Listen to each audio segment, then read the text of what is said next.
नमस्कार, मैं अश्विनी कुमार। ठंड का मौसम बढ़ता जा रहा है, लेकिन घरों में रसोई गैस की खपत बढ़ चुकी है। वहीं आम आदमी परेशान है कि अब रियायत पर मिलने वाली गैस का क्या होगा।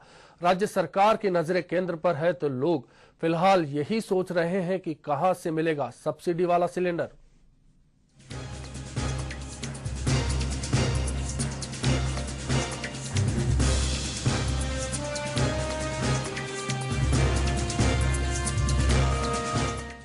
और इस मसले पर हमारे साथ चर्चा के लिए मौजूद है प्रदेश कांग्रेस प्रवक्ता अर्चना शर्मा जी, भाजपा नेता कैलाशनाथ भट्ट और चीफ एडिटर प्रताप राव। आपको बता दें कि हाल में मुख्यमंत्री अशोक गहलोत ने कहा था कि राज्य सरकार अपनी तरफ से रियायत पर 3 सिलेंडर नहीं दे सकती है। ऐसे में सस्ते सिलेंडरों की उम्मीद अब प्रदेश में हवा होती जा रही है। पहले देखते हैं ये रिपोर्ट। रियायत पर 1 साल में 6 सिलेंडर की घोषणा के बाद परेशान लोगों को इस बात से राहत मिलती नजर आई कि राज्य सरकारें अपनी ओर से 3 और सिलेंडरों पर सब्सिडी देंगी और 1 साल में 9 सिलेंडर मिल जाएंगे। लेकिन एक सार्वजनिक कार्यक्रम के दौरान सूबे के मुख्यमंत्री अशोक गहलोत ने प्रदेश की तंगहाली का हवाला दिया और कार्यक्रम में आए केंद्रीय मंत्री सीपी जोशी से ये मांग कर डाली कि वो प्रदेश की ओर से इस बात की गुहार लगाए कि राज्य रियायत पर 3 सिलेंडर नहीं दे सकते हैं। 800 करोड़ रुपए का स्टेट गवर्नमेंट देगी कंपनियों को, तब जाके 3 सिलेंडर मिलेंगे आप सबको एक्स्ट्रा सब्सिडी वाले। ये स्थिति है। सीपी जोशी जी बैठे हुए, मैं कहना चाहूँगा कि आप हमारी भावना पहुँचाएं और केंद्र में प्रधानमंत्री जी को भी, सोनिया जी को भी हम सब ने रिक्वेस्ट भी करी है कि आप वापिस जो है 6 की बजाय संख्या बढ़ाए सिलेंडर की, जिससे कि राज्य सरकारों पर भार नहीं पड़े, क्योंकि 800 करोड़ का भार सहन करना बहुत मुश्किल काम होता है। मुझे उम्मीद है कि केंद्र सरकार ने अगर बढ़ा दिया तो कम से कम 800 करोड़ रुपये हमारे दूसरे विकास के काम आएंगे राजस्थान के अंदर। ये मैं कहना चाहता हूँ। उधर प्रदेश सरकार की इस मांग के बीच उम्मीद जगी कि शायद केंद्र सरकार गहलोत की बात पर थोड़ा बहुत विचार करे, लेकिन अफसोस ऐसा नहीं हुआ। सूचना और प्रसारण राज्य मंत्री मनीष तिवारी ने उल्टे गहलोत को ही उनकी जिम्मेदारियों का पाठ याद दिलाया। तिवारी ने केंद्र की तरफ से सब्सिडी वाले सिलेंडरों को बढ़ाने में अंतर्राष्ट्रीय बाजार के दबाव का हवाला दिया और कहा कि गहलोत सरकार मुश्किलों के बावजूद राज्य को 3 अतिरिक्त सिलेंडरों पर सब्सिडी देंगे। इससे आम आदमियों को मिली कुछ समय की खुशफहमी गायब हो गई। सर्दियों के चलते गैस की खपत में इजाफा होने से आम आदमी की परेशानियां नजर आने लगी हैं। हाँ, जैसे सरकार ने बोल रखा है ना, मतलब जैसे 9 सिलेंडर के लिए तो 6 मिलते हैं। इसमें मतलब हमारा बजट भी नहीं हो पाता मतलब पूरा, और पैसे की भी तंगी होती है कुछ किचन वगैरह में। और जैसे पूरे देने चाहिए सरकार को, मतलब जैसे 9 सिलेंडर बोले तो 9 सिलेंडर देने चाहिए पूरे। अब खपत बढ़ गई है। हाँ, खपत भी बढ़ गई है। अब लोगों की तो दिक्कत नॉर्मल जो चलती है वो चलती रहेगी हमेशा। और जो सिलेंडर है वो सरकार की नीति पे उन्होंने बोला था 6 तो अपने को नॉर्मली मिल जाएंगे और उसके बाद 3 सरकार देगी, और वो भी मिल रहा है, लेकिन उसको देगी भी तो 850 रुपये उसके भी अलग से देने पड़ रहे हैं और इससे ब्लैक जो धंधा है वो बढ़ावा मिल रहा है पूरा। प्रदेश में 64 लाख रसोई गैस उपभोक्ता हैं। ऐसे में अगर रसोई गैस के 3 सिलेंडर रियायत पर दिए जाएंगे तो गहलोत सरकार पर करीब 800 करोड़ रुपए का अतिरिक्त भार पड़ेगा। इससे पहले जून 2011 में प्रति गैस सिलेंडर 50 रुपए की बढ़ोतरी होने पर राज्य सरकार ने गैस उपभोक्ताओं को 25 रुपए का अनुदान दिया था। इस फैसले से राज्य सरकार पर सालाना 125 करोड़ रुपए का अतिरिक्त भार पड़ता है। अब सवाल फिर से वही खड़ा हो गया कि दोनों सरकारों के हाथ खड़ा कर देने के बाद अब मार गरीब पर ही पड़ने वाली है।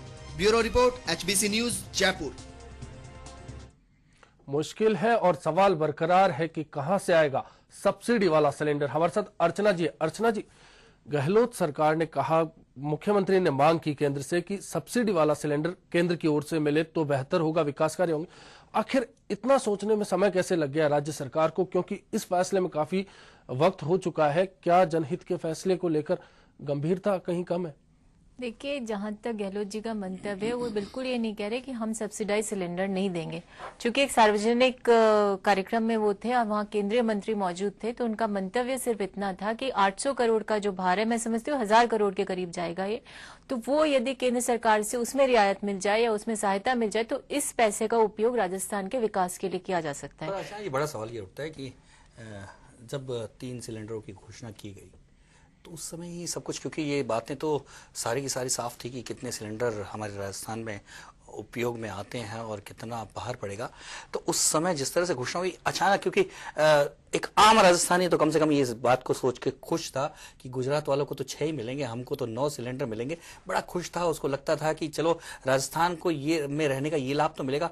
और अब थोड़ा सा अंदेशा हो गया है, बड़ा डर रहा है, और सर्दियां आ गई हैं, पानी गर्म भी अब शायद नहीं कर रहा, बिजली के दाम भी काफी बढ़ चुके हैं, तो गर्म पानी की जगह ठंडे पानी में नहाने को मजबूर हो रहा है। नहीं, लेकिन ये अंदेशा तो मुझे लगता है कि मीडिया ने बना दिया, क्योंकि अशोक गहलोत जी ने कदापि नहीं कहा कि हम सिलेंडर जो सब्सिडाइज है 3 वो नहीं देंगे। उन्होंने सिर्फ एक मांग रखी केंद्रीय मंत्री के सामने कि आप जाकर के केंद्र सरकार प्रधानमंत्री महोदय से, सोनिया गांधी जी को ये बताइए, हमारी भावना से अवगत कराइए, यदि ये सहयोग केंद्र से मिले तो हमारे विकास में और गति मिलेगी। क्या लगता है, क्योंकि पूरा असमंजस की स्थिति आ गई है, क्या लग रहा है सिलेंडर मिल पाएगा या नहीं मिल पाएगा, आपको क्या लगता है? मुझे तो ये सिलेंडरों की राजनीति जो कि करनी नहीं चाहिए थी, सब्सिडाइज चल रहा था, उसको ठीक रखना था, लेकिन इससे कई समस्याएं खड़ी हो गई।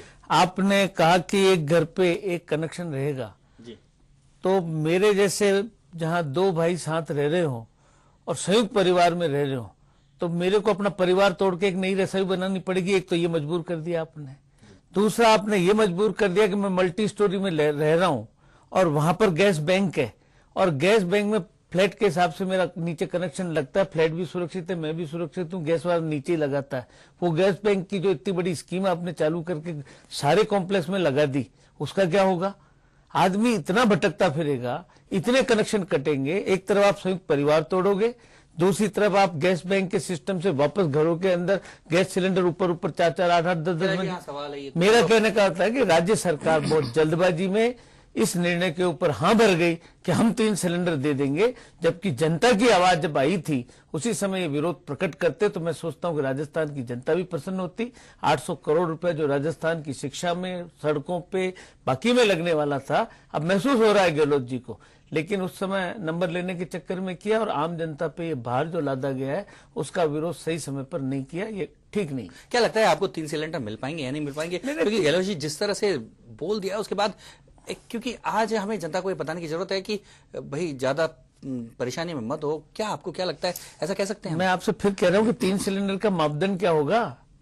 3 सिलेंडर किसको मिलेंगे? जॉइंट फैमिली वाले को मिलेंगे, व्यक्तिगत मिलेंगे, गैस बैंक में मिलेंगे? बड़ा सवाल उठा दिया 3 सिलेंडर के साथ साथ उन्होंने सवाल उठा दिया, ये तो परिवारों को तोड़ने की बात हो गई, रसोई नई बनाने की बात हो गई, और तमाम स्कीम्स के ऊपर भी सवाल खड़े हो गए हैं। प्रताप जी, एक सर्वे हुआ है केंद्र सरकार के माध्यम से, उसमें पता चलता है कि 44% जो फैमिलीज हैं भारत में, उनको पर्याप्त है 6 सिलेंडर। उसके बावजूद सरकार ने निर्णय लिया है कि हम 3 सिलेंडर और सब्सिडाइज देंगे। परिवार तोड़ने का कोई मानस नहीं है। और दूसरी बात यह कि इन्होंने कहा कि कनेक्शंस कट जाएंगे, तो निश्चित रूप से इस कदम को उठाने के बाद से कालाबाजारी बंद होगी, और जो अतिरिक्त जो हम लोग यूज करते थे जरूरत से ज्यादा, उन पर जरूर अंकुश लगेगा। किफायत बरतने की आवश्यकता है। अच्छा, ये बड़ा सवाल ये उठता है कि आखिर में जब 6 सिलेंडर का मामला आया, जिस तरह से सर्वे करने के बाद, कैलाश जी आपके सामने सवाल है, फिर 3 सिलेंडर का दबाव क्यों बना, क्यों अतिरिक्त 3 सिलेंडर देने की जरूरत पड़ गई? देखिए, जब भी कोई सरकार कठोर निर्णय लेती है तो बहुत रिलेक्टेंस के साथ लेती है, तो आप भी मानेंगे। और आर्थिक सुधारों की जरूरत सिर्फ भारत में नहीं, पूरे विश्व में है। और इसमें जो हम पेट्रोलियम प्रोडक्शन में सेल्फ सफिशिएंट इकोनॉमी तो हमारी है नहीं, हम 74% जो प्रोडक्शन बाहर से लेते हैं। ऐसी अवस्था में जब पॉपुलेशन बढ़ रही है, रिसोर्सेज कम हो रहे हैं, तो आवश्यकता है कि आमजन इस बात को समझे। अर्चना जी कह रही है कि 6 सिलेंडर पर्याप्त है, और नवीन जिंदल रोज 1 सिलेंडर यूज करते हैं। क्या लगता है 6 सिलेंडर पर्याप्त है? 6 सिलेंडर 4-5 लोगों की फैमिली के लिए बोल रहे हैं, एक पति पत्नी और 2 बच्चे। पर मैं कह रहा हूं जिनके परिवार में 12-12, 15-15 लोग हैं, उस फैमिली के पास क्या ये 6 सिलेंडर काफी रहेंगे? क्या मापदंड अपना, कितने लोगों के परिवार के हिसाब से आपने 6 सिलेंडर का कैलकुलेशन किया? कहीं कोई सर्वे करके आपने निर्णय ले लिया क्या कि ये 6 सिलेंडर ही काम आते होंगे? परिवारों की संख्या को ध्यान में नहीं रखा, ज्वाइंट फैमिली की संख्याओं को ध्यान में नहीं रखा, और खपत के बारे में कोई सर्वे नहीं किया, एक घोषणा कर दी।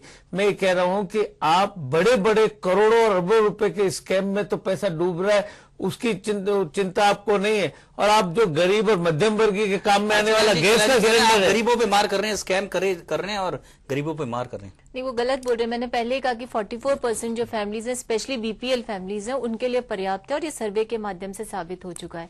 अब ये कह रहे हैं स्कैम्स की चिंता नहीं है, तो स्कैम्स की तो चिंता है, वो चिंता ये भी करें तो ठीक रहेगा। नितिन गडकरी जी के मामले में अगर इनको चिंता हो जाए या यहाँ के भ्रष्टाचार के मामलों और नितिन गडकरी के मामले पे आपकी जो पार्टी है बड़ी चुप है। हाँ, वो जो कि कांग्रेस को नितिन गडकरी याद आ रहे हैं, बडेरा को भूल रहे हैं कि उनके तो बिल्कुल स्पष्ट प्रमाण है गडकरी के मामले में। तो गडकरी का इशू बात का है, बडेरा जी के इशू में क्या प्रॉब्लम आ गई? वहां तो वाकई सबसे बड़ी बात यह है कि जो स्कैम की बात आ रही है, निश्चित तौर पे यह है कि दोनों ही राजनीतिक दल स्कैम में जरूर अपने अपने पक्ष ले रहे हैं, लेकिन सबसे बड़ी बात है कि जनता के सामने एक सवाल ये खड़ा हो रहा है कि आखिर में बाकी 3 सिलेंडर कहां से आएंगे। बिल्कुल, एक और सवाल इस जगह खड़ा होता है कैलाश जी, उसको लेकर भी चर्चा की जानी जरूरत है कि आखिर बीपीएल परिवारों की तो बात है, लेकिन मध्यम वर्ग अभी भी बीच में कहीं ना कहीं फंसता जा रहा है।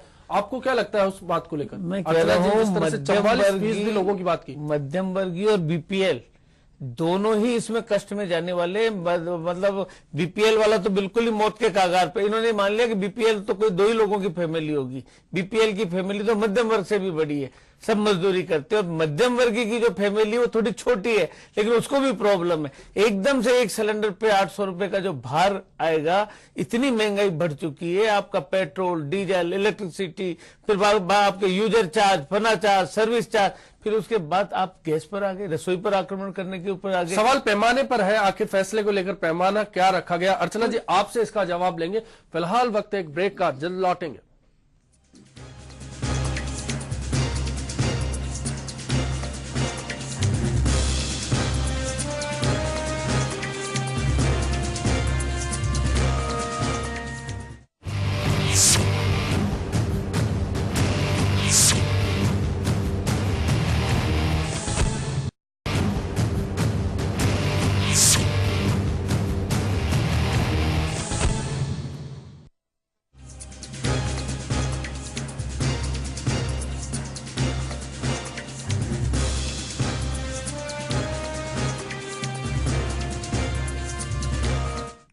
ब्रेक के बाद फिर से आपका स्वागत है। इस वक्त कोटा से खबर मिल रही है, केंद्रीय कोयला मंत्री श्री प्रकाश जायसवाल वहां पहुंचे। उन्होंने एक उम्मीद की किरण दिखाई।